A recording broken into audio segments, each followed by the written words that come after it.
you in 5-10 minutes, okay? Don't be that long. Oh, will you? Come on. Okay.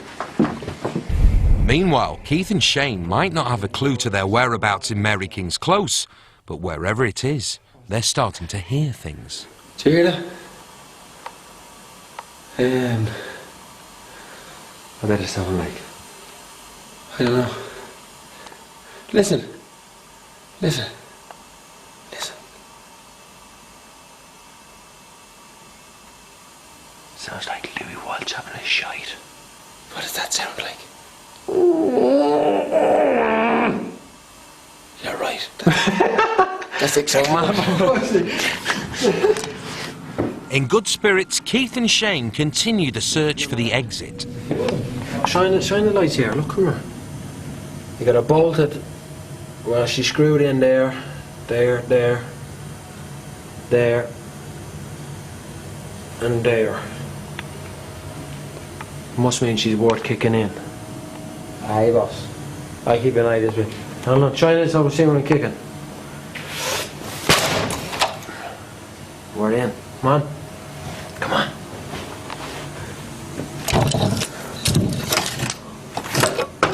Fucking hell. Come here, look. She's boarded up. Fucking shite, man. While Keith and Shane have hit a dead end, Yvette has led Ronan, Louis and Stephen to a room where the wall holds a dark tale.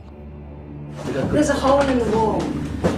What's the story behind that? The story behind that is some people will put their hands in there and their hands will come out scratched with no logical explanation whatsoever. It's believed that a young boy was entombed in this old chimney and that his spirit grabs at the hands of strangers in the hope that one day he will be released.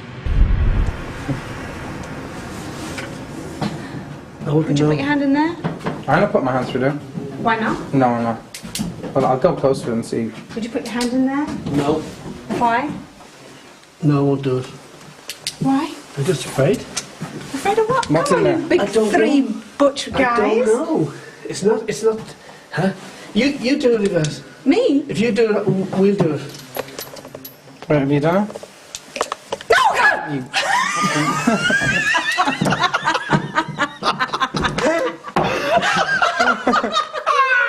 That was a real girly scream. That was Stephen. It was not me, Louise Walsh. Come on. With everyone else having a laugh, Mikey adopts a more intense approach and tries to rationalise his predicament. But there's something I can hear the banging, and I'm feeling an emotion. I don't know whether I'm bringing that on myself. I don't know. It's unusual. It's unusual. I feel like I need to take care of a child. You can build in your mind phobias and all kinds of strange things. But that said, if I see something with my eyes, I'm fucking out of here. But we'll wait and see.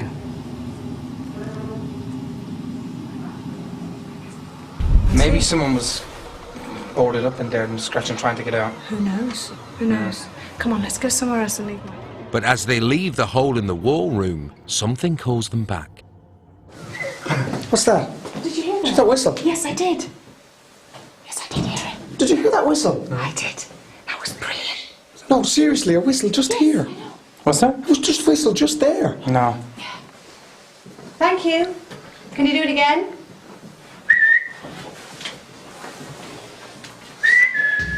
That was the maddest thing I've ever heard. Listening intently from the taxi outside is Professor Jeffrey Beattie. Well, it's interesting that Ronan, in some sense, shows the most acute fear response here. Because, of course, when you feel frightened, your senses become particularly sensitive, and he picks up on the whistle first. It doesn't surprise me that it's Ronan here, because I think in terms of underlying personality, he is someone who is significantly affected by different situations, in both good ways and bad ways. No, seriously. And, surprise, surprise, as soon as there's something in the environment that wasn't expected, he's the one that picks up on it. And I think that's indicative of his underlying fear state. Copy me. No, seriously, did you hear that? Did you hear it clearly? I heard it clearly. As soon as I walked up here, it was just like a real... I just want you to check that there's nobody stood here, do you know what I mean? I want you to know that there's no one here. I am not joking in any way, lads. Tapping. I don't feel anything here. No, we can hear the But that room scares me. Yeah. Come closer to us. Can you make a noise with your voice? With Yvette, Stephen, Louis and Ronan bracing themselves for more spooky goings-on, Shane and Keith have finally found their way to the exit and take time to update Professor Jeffrey Beattie. Were you frightened or were you just missed it out? No, it's not even that we were frightened, and we weren't even messing about. I feel the earth move under my feet. I feel the sky tumbling down. I think genuinely we went on a bit of an adventure. Stop you here, you fuckwit. They left me on my own in there. All of them. I was with you. Was that you? Yeah, sorry.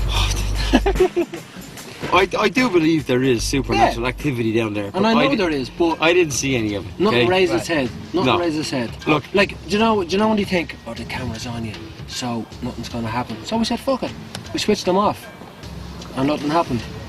You know what I mean? Yeah, we did so find we some generally scary give corners. it all an opportunity. Okay, and how did you feel inside when you were walking down there? I came out to be scared, and the only thing that scared me was him. And there's nothing new in that, you know what I mean? So is it helping in some sense that you're all together at this stage? Together or apart, I don't think, listen, I'd venture into any tunnel by myself. I don't mind. I'm not afraid of what's in there. Look, at the end of the day, like I said, I'm not going to pretend to be fearless, because I'm not. But I'll certainly stand in front of it and watch it and listen and see and see what it is we're all talking about. Listen. But I'm here, so I'm going to do it. I'd hate to walk away from this opportunity and go, No, what the hell was that all about? Sure. You know, put a rat in front of Freddie Starr and switch the lights off, and there you have a fucking ghost story. You know what I mean? No. Let's go and find some supernatural activity and see if it scares us. Okay. So at this point of the evening, you're pretty relaxed about the whole thing. We're actually having a good time. Keith and Shane may be carefree and having a good time, but below ground, one person who is a little more pensive is Mikey. Although waiting to be contacted by the spirits, he is, however, contacted by an altogether more modern medium.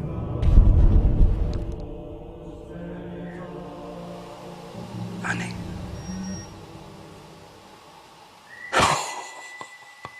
I don't know if you know what just happened there, but I just got a text on my phone right at the minute. I asked Annie, was she here? But only one, so that meant no. It's unlikely that the ghost of Annie would have a mobile phone, but the coincidence has clearly unsettled Mikey. My phone just vibrated in my knapsack here on my back, right at the second I asked that question. And make of that what we will. Coming up, Shane is nowhere to be seen. Where's Shane? Stephen gets the fear, Something in there that's not right. and Boyzone gets spooked. Hidden beneath the Royal Mile lies Edinburgh's deepest secret. A warren of ancient streets where real people once lived, worked and died. Unseen for centuries, unlocked to the world. The real Mary King's Close.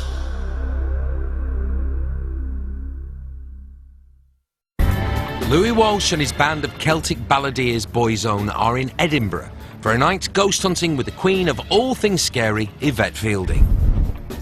While the city goes about its business above ground, the boys are currently investigating the underground Mary King's Close, allegedly home to the ghosts of lost children and the many sad victims of the plague.